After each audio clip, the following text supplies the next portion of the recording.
इलेक्टर bond से आज जनता को मोदी जी को एक नया नाम मिला हुआ है। इससे पहले उनको जुमलेबाज बोला जाता था, आज से उनको वसूलीबाज बोला जाने लगा है। भारत का डंका दुनिया में बज रहा है, महान के नाम पे नहीं, बेइज्जती के नाम पे बज रहा है। देश के हर आदमी पे जो कर्जा था, जो लगभग पूरे 70 सालों में जो कर्जा था, एक जो लिमिटेड कर्जा था, वो कर्जा पिछले 10 सालों में बढ़कर लगभग 10 गुना हो गया है। भारत शिक्षा में लगभग 300 नंबर पे पहुंच गया है। कहने का मतलब हम शिक्षा में पिछड़ गए हैं। दुनिया में सबसे बड़े बेरोजगार हमारे देश में है। हमारा किसान आज रास्तों पे है। अरे भाई, मैं मोदी का नाम लेगा तो मैं पूरा मेरा जान जलता है। बहुत दिक्कत है भैया, जब से आया मोदी हम लोग को सता के खा डाल रहा है। अच्छा काम करने के बदले बेकार काम कर रहा है। धराई को बेच के खा रहा और अच्छा था। पहले इंदिरा गांधी थी, सबको राशन देती थी, पेट भर खाना देती थी। अभी खाने को खाना नहीं है, गरीब लोग मर रहे हैं। चंदा मामा दूर के, इनके तो बहुत नजदीक के अडानी, ये पूरा शेल कंपनी, पीएनबी किसने लूटा? आप मुझे जवाब दीजिए। एलआईसी किसने लूटा? इस देश की जितनी कंपनियां थी, उनको लूटने का काम मोदी शाह गिरोह के लोगों ने किया है। पहले गांव में सपेरा सांप लेकर दिखाने आता था और वो सपेरा बच्चों से कहता था कि अगर आपने मुझे घर से दाल आटा का लाकर नहीं दिया तो रात को सपने में सांप आएगा। मोदी जी ने कंपनियों से कहा अगर तुमने हमें चंदा नहीं दिया हम तुम्हारी कंपनी बंद कर देंगे, तो उन्होंने डर के दिया। वो सिर्फ खाने के लिए ही पैदा हुए, ये सिर्फ खाने का भूखे नंगों को सरकार मिल गई तो जो पूरा ये जिंदगी के भर का वसूली करके इन लोगों ने पूरा भर दिया। ये कहते हैं कि 70 साल से क्या किया कांग्रेस ने? एम्स, IIT, DRDO, BHEL किसने बनाया भाई? किसने बनाया? कांग्रेस ने बनाया। नेहरू जी के विजन की वजह से अनएम्प्लॉयमेंट, एजुकेशन को प्रायोरिटी दी। अगर रिलीजन को प्रायोरिटी देती तो आज देश आगे नहीं बढ़ पाता। राहुल जी मणिपुर से निकले थे, आज महाराष्ट्र के धारावी में पहुंच चुके हैं। हर वर्ग के न्याय की बात उन्होंने उठाई। आपके साथ क्या अन्याय हो रहा है, यहाँ पर क्या अन्याय हो रहा है, क्या बताएंगे? देखिए, मेरे साथ अन्याय नहीं, मेरे साथ अन्याय होता तो मैं चुपचाप घर बैठ जाता। इस देश के 140 करोड़ लोगों के साथ अन्याय हो रहा है। मैं तो ये कहूँगा देश के प्रधानमंत्री के साथ भी अन्याय हो रहा है। देश के प्रधानमंत्री की जो ताकत थी, जो एक कलम में ताकत दी थी, उस कलम का ताकत का इस्तेमाल सही तरीके से नहीं कर पा रहे, इसलिए उनके साथ भी अन्याय हो रहा है।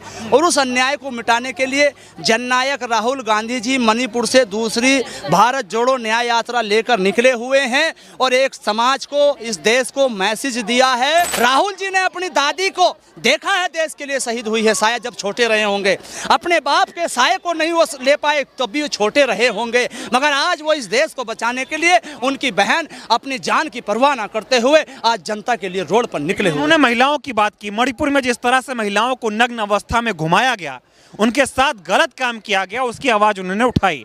किसानों के साथ जो अन्याय हुआ उसकी आवाज़ उन्होंने उठाई। युवाओं का पेपर लीक हो रहा है, 2 करोड़ रोजगार हर साल देने के वादे हुए थे, उनके साथ धोखा हुआ, अन्याय हुआ, उनकी बात उठाई। जो SC ST वर्ग के लोग हैं, जो आदिवासी हैं, उनके साथ अन्याय हो रहा है, उनकी आवाज़ उठाई। ये जो न्याय का जो काफिला है आगे बढ़ता जा रहा है, इसका आप लोग स्वागत कर रहे हैं, लेकिन बीजेपी अन्याय कर रही है, उसको कैसे करारा जवाब देंगे? देखिए, उसका करारा जवाब सिर्फ एक होगा, वोट की चोट ये जनता देगी। देखिए, इस जनता ने 10 साल उन लोगों को दिए, उन्होंने ये 10 साल सिर्फ और सिर्फ लोगों को लड़ाने में और राजनीति करने में कर दिए। मैं सुप्रीम कोर्ट का शुक्रिया अदा करता हूं कि उन्होंने 2 फैसले इस देश को ऐसे दिए कि जो देश की जनता का, अगर अब भी जनता ने आंख नहीं खोली तो कल को ये कोई नहीं कह सकता हमें कोई जगाने के लिए नहीं आया था। राहुल गांधी जी का काम था जनता को जगाना।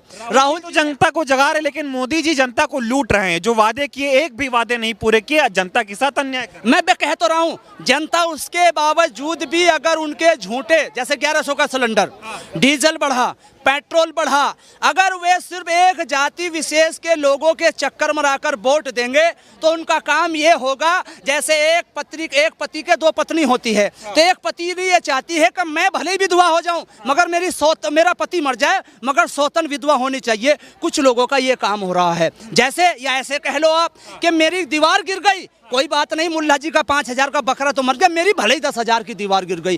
कुछ लोग इस सोच के इस देश के अंदर है जिन्होंने उस देश का बेड़ा गर्क कर रखा है। मोदी जी ने हमेशा देश को बांटने का काम किया है, हिंदू को मुसलमान से, गीता को कुरान से, अगड़ों को पिछड़े से, छोटों को बड़े से। और हद कब हुई? हद हो गई जब देश की सेना को बांटने का काम किया है। अग्निवीर लाकर एक 6 साल तक ट्रेनिंग कर रहा है, एक 6 महीने ट्रेनिंग कर रहा है। तो क्या 6 महीने वाला और 6 साल वाला बराबर हो सकता है? चलो उसको छोड़ दीजिए। उसके अलावा अलावा जो मेरा 6 साल वाला होगा उसे शहीद का दर्जा मिलेगा, और जो 6 महीने वाला होगा वो भी अपनी जान देगा, वो भी माँ का बेटा, भाई का भाई होगा, किसी बाप का बेटा होगा, उसको शहादत का दर्जा नहीं मिलेगा। 2014 के बाद मोदी जी देश में यह माहौल बना रहे हैं कि 70 साल में कोई काम नहीं हुआ। वो कह रहे 10 सालों में उन्होंने जो कर दिया कोई नहीं कर पाया। मोदी जी से मैं पूछना चाहूंगा, 70 सालों में आप जो हवाई जहाजों में उड़ रहे हैं, जो तमाम ये देश तरक्की कर रहा है, बड़े बड़े महानगरों में जो बिल्डिंग आप खड़ी देख रहे हैं, कंप्यूटर की क्रांति है, रेलों की क्रांति है, रोडों की क्रांति है, ये सारे काम कांग्रेस के शासन के हैं। और कोई भी काम एकदम नहीं होता, 10 से 15 साल पहले बजट बनता है और उसके बाद काम होता है। आपके चैनल के माध्यम से जनता को बताना चाहता हूं, आज जितनी भी चीजें ये बना रहे हैं सब कांग्रेस की देन है। इन्होंने सिर्फ 2 काम किए हैं, एक तो जो कांग्रेस ने बनाया था उसे बेचने का काम किया है, और दूसरा जनता को गुमराह कर झूठ बोलकर जनता का वोट लूटने का काम किया। कह रहे 18 घंटे काम करने वाला देश का इकलौता प्रधानमंत्री हूं और एक अकेला सब पर भारी। अब की बार 400 पार के नारे अब मोदी जी देने लगे। मैं तो कहता हूँ 400 पार नहीं, 500 पार भी आ जाएंगे, क्योंकि इसके पीछे हम कितने भी, देखो क्या प्रॉब्लम आप लोग हम समझ नहीं रहे हैं। जितनी मुद्दे बात कर रहे हैं राहुल जी हों चाहे देश की कितनी भी पार्टियां हों, सारे मुद्दे जनता के पक्ष में है। सारे के सारे मुद्दे मोदी जो सरकार जो कर रही है हमारे देश की जनता के सारे खिलाफ है। सब जानते हैं, यहाँ पे जितने लोग हैं सभी जानते हैं कि सरकार सिर्फ 5% 10% लोगों के लिए काम कर रही है। देश के 90% जनता त्रस्त है। फिर भी अगर मोदी कहते हैं कि अगर हम 400 के पार आ रहे हैं, इसके पीछे सबसे बड़ा कारण है उनके पास एक ब्रह्मास्त्र है। इन्होंने एकदम सही बात कहा, ये देश का ईवीएम है। जब तक ईवीएम होगा, मोदी जी 10 से 15% वोटों की हेराफेरी करके इस देश में सत्ता में वापस आ रहे हैं। इसके लिए मैं यहाँ के सभी जनता को मैं कहता हूँ कि जो चुनाव आयोग ने चुनाव की तारीख को ऐलान कर दिया है, देश की जनता, यहाँ की जनता को चाहिए कि ईवीएम को बंद कराएं, या ईवीएम को नहीं रोक सकते। जैसे हमारी पॉलिटिकल पार्टी ने कहा है कि वीवीपैट की गिनती हमारे हाथों में हो और हम डालें उसकी गिनती, पर्ची मिलनी चाहिए, पता तो चले किसको। 100%। लेकिन ये कहने का मुद्दा ये है कि ये सिर्फ हम ये देश के नेता के कहने से नहीं होगा, यहाँ के सारी जनताओं को ईवीएम के खिलाफ उग्र आंदोलन करना पड़ेगा। यही है कि एक नेता जो मणिपुर से चला है मुंबई पहुंचा है, जो कन्याकुमारी से चला कश्मीर पहुंचा, देश को जोड़ने की बात कर रहा है, वो कह रहा है कि मैं नफरत के बाजार में मोहब्बत की दुकान खोल रहा हूं। वहीं बीजेपी वो नफरत की राजनीति कर रही है, जुमला दे रही है, कहती महंगाई कम करेंगे लेकिन अडानी और अंबानी का कर्जा माफ। सही बात, 100%। देखो आप लोगों को ये ध्यान में होना चाहिए कि जो सत्ता के लिए, देश के लिए विकास का काम कर सकते हैं, जैसे माननीय राहुल जी ने बहुत, जो आज तक भी जो रैलियों में उन्होंने जो स्पीच दिया, ओबीसी जनगणना हो गई, चाहे देश का जो धन्ना सोटो के खिलाफ जो बात की है, देश की जो गरीब लोगों की आवाज़ उठा रहे हैं। लेकिन ये तब लागू कर सकते हैं जब राहुल जी जैसे सोच के विचार के नेता संसद में पहुंचेंगे। लेकिन संसद में पहुंचने का रास्ता आपके वोट से जाता है, लेकिन आपके वोट के अधिकार ये सरकार ने ईवीएम के द्वारा छीना। मोदी जी कर क्या रहे हैं? मोदी जी 2014 के बाद से जब से आए, कोई ऐसा काम किया जो जनता को पसंद आया हो, या जो उन्होंने वादे किए हो पूरे हो पाए हो? देखिए, मोदी जी जो सरकार है 2014 की बात नहीं, मोदी जी की सरकार का अगर आप इतिहास उठा के देखेंगे, जब वो मुख्यमंत्री भी थे, गुजरात की जब मॉडल की बात करते थे, आज भी गुजरात का मॉडल ऐसा है कि आज वहाँ पे बीजेपी का बहुत बड़ा आलीशान ऑफिस खुल रहा है, लेकिन वहाँ का सरपंच कह रहा है कि हमारे यहाँ पे बीएमसी स्कूल नहीं है। तो आप सोचिए, जो मुख्यमंत्री रह चुका, जो प्रधानमंत्री रह चुका, जो एक शिक्षा के लिए एक छोटा सा सार्वजनिक स्कूल नहीं खोल पाया, वो देश का क्या विकास करेगा? विकास हो रहा है अडानी अंबानी का। और आजकल इलेक्टोरल बॉन्ड का मुद्दा चल रहा है, देश के अरबपतियों से चंदा वसूला जा रहा है। अरबपति पहले आपसे चंदा वसूलते हैं, फिर मोदी जी उनसे वसूलते हैं और उसके बदले में उनको धंधा देते हैं। इस पे क्या कहेंगे? क्या है, पहला मोदी जी का एक रिकॉर्ड है कि इसके पहले उनको पाकिस्तान की बिरयानी भी चलती है, आज उनको इलेक्टोरल बॉन्ड के माध्यम से उनका पैसा भी चलता है। सिर्फ हिंदुस्तान के जो गरीब लोग हैं उनको बेवकूफ़ बनाने के लिए हिंदू मुस्लिम में बात करने का, लोगों में लड़ाने का और अपना काम करके लेने का। मोदी जी का ऐसा है कि वो जब अपनी बीवी का नहीं हुए तो ये हिंदुस्तान का क्या होंगे, समझे कि नहीं? जो अपनी बीवी को न्याय नहीं दे सकते, वो हिंदुस्तान को तो छोड़ो, यहाँ के जो हिंदुओं को गलत फहमी है कि ये हमारा नेता है, सिर्फ वो एक भ्रम पैदा करते हैं कि मैं हिंदुओं का प्रधानमंत्री हूँ, वो करके उनको भी बेवकूफ़ बनाते हैं। मुसलमानों को, इनको क्या लगता है कि डीजल बढ़ा दो, ये बढ़ा दो। डीजल बढ़ाने से सिर्फ मुसलमानों का नुकसान नहीं होने वाला है, इसके साथ में 100 करोड़ हिंदुओं का भी नुकसान होने वाला है। लड़ाई इसी की है कि मोदी जी जो जुमला दे रहे हैं ना, जनता उसको गुलदस्ता समझकर रख लेती है। इसके लिए ही वो खुश होते हैं, लोग उनको वोट इसके लिए देते हैं क्योंकि उनको ये गलत फहमी है कि ये मुसलमानों को कहीं ना कहीं रुकाने का काम करते हैं, इसके लिए उनके वजह से उनको वोट मिलता है। लेकिन उनको ये भी नहीं मालूम है कि हमारा तो छोड़ो, तुमको भी बेवकूफ़ बना रहे, समझेंगे नहीं? बेवकूफ़ बनाने का काम एक अच्छे तरह से करते हैं और उनको बहुत अच्छी तरह से मालूम है कि क्या बोलेंगे तो क्या होता है। तुम महंगाई की बात करो तो राम मंदिर का बात करते हैं, तुम सिलेंडर का बात करो तो बोलेंगे 370 लाया। मतलब ये क्या खेल है, मतलब लोगों को मालूम नहीं। सिर्फ और सिर्फ अगर ये बोलते कि हम लोग 400 पार, अगर 400 पार है तो हिंदुस्तान के हर छोटी बड़ी पार्टी को तोड़ने का काम कर रहे हैं, ब्लैकमेलिंग करके। अगर तुम्हारे को इतना ही कॉन्फिडेंस है कि तुम 400 पार आने वाले हो तो तुमको अशोक चौहान की क्या जरूरत पड़ी, तुमको अजित पवार की क्या जरूरत पड़ी, समझे कि नहीं? ये लोगों को बेवकूफ़ बनाने का सिर्फ तुम्हारे पास एक ही औजार है, ईवीएम का। ईवीएम के ऊपर अगर तुम्हारी ठुकाई होगी तो उसके बाद में तुम है ना, तुम वापिस से 2 पे आओगे। सवाल ये है, जनता ठुकाई करने के मूड में है कि नहीं है? जनता पूरी तरह से जनता में ये बात है, एक बात बोल रहा हूँ मैं, पब्लिक का पैसा लूट के अदानी अंबानी को दे रहा है। पब्लिक का पैसा कैसा लूट दे?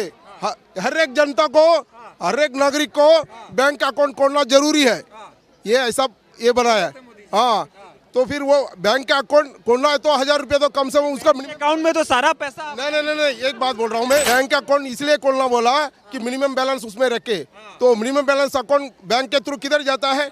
वो अदानी को, मतलब अंबानी को, वो लोग कोई देता ना, उन लोग कोई उधार देते, मतलब लोन देते, वो लोन माफी किया जाता। जी को अब की बार वोट नहीं देने वाले? नहीं, क्यों देगा भाई? पागल है मैं कि उसको वोट देगा? कोई पागल भी नहीं वोट देगा, पागल भी नहीं वोट देगा, पागल भी उससे बुक्का मारा भी। हाँ, आजकल अंधभक्त बहुत है, मोदी जी की बात बहुत मानते हैं। अरे भाई, मैं मोदी का नाम लेगा तो मैं पूरा मेरा जान जलता है, सीधी बात है। मोदी के नाम से इतना गुस्सा? अरे बहुत गुस्सा है भाई। वो देखो, अभी मैं एक बात बोलता है, सबको वो चूल्हा दिया तो क्या मतलब है? उसको जरूरी गैस का सिलेंडर तो लेना ही पड़ेगा। नहीं, बात सुनिए, बात करो। इलेक्टोरल बॉन्ड का मुद्दा आया, जिन कंपनियों ने मोदी सरकार को चंदा दिया, मोदी सरकार यानी कि बीजेपी को, वो चंदे का सारा पैसा बड़ी बड़ी उद्योग कंपनियों से आया। इलेक्टोरल बॉन्ड से मोदी जी, इलेक्टोरल बॉन्ड से आज जनता को, मोदी जी को एक नया नाम मिला हुआ है। इससे पहले उनको जुमलेबाज बोला जाता था, आज से उनको वसूलीबाज बोला जाने लगा है। हमारे देश में जैसे लोग बड़े बड़े जो गुंडे होते थे वो वसूली किया करते थे, वैसे ही मोदी साहब अब नए वसूलीबाज हो गए हैं। आप कंपनियों को, देश के लोगों को, देश के बिजनेसमैन को वसूली करके देश की सत्ता अपने हथियाने की कोशिश में रखे हुए हैं। वसूली कैसे की? पहले गांव में सपेरा सांप लेकर दिखाने आता था और वो सपेरा बच्चों से कहता था कि अगर आपने मुझे घर से दाल आटा का लाकर नहीं दिया तो रात को सपने में सांप आएगा। मोदी जी ने कंपनियों से कहा अगर तुमने हमें चंदा नहीं दिया हम तुम्हारी कंपनी बंद कर देंगे, तो उन्होंने डर के दिया। ठीक है। दूसरा देखिए, उनके पास तो नेता भी नहीं है। कांग्रेस के नेता तोड़ते उन्हें राज्यसभा भेजते हैं, कांग्रेस के नेता तोड़ते उन्हें मुख्यमंत्री बनाते हैं। और अफसोस, भाजपा वालों, आपको शर्म नहीं आती? आपके पास तो मोदी के अलावा कोई चेहरा ही नहीं है। आपने लाल कृष्ण आडवाणी को एक तरफ कर दिया, आपने मुरली मनोहर जोशी को एक तरफ कर दिया। मोदी जी अमित शाह के पिछवाड़े पे भी लात मारेंगे। और सुनो, अभी तो वो बोल रहे हैं कि अकेला सब पे भारी। और जब उन्हें लोग टिकट वाले नहीं मिलते, अपनों के टिकट काटते, कांग्रेस वालों को कह रहे हैं आ जाओ। और कांग्रेस वाले भी बड़े लालची, जो फर्जी है कांग्रेस में, असली नहीं। जो चोर और फर्जी वो जा रहे हैं। और मैं तो यूँ कह रहा हूँ, कांग्रेस की सफाई हो रही है, सफाई। ये जो जा रहे हैं ना, सफाई हो रही कांग्रेस में न्याय योद्धा बचेंगे, फर्जी न्याय योद्धा बचेंगे। राहुल जी ने यह काम बहुत अच्छा कर रखा है, जो नहीं रोक रहे किसी को। वो चाहते राहुल जी हमें मनाना है। अरे राहुल जी देश के नेता है, तमाम राहुल जी के साथ है। तुम जैसी चमन्नी चोरों से कांग्रेस चल रही है क्या? तुम जाओ, एमपी का टिकट लो एमएलए का। अरे भाई चमन्नी चोरों की औकाती क्या होती है जो राजशाही और नेता चले जाएं, जनता मोहब्बत की दुकान खोलेगी।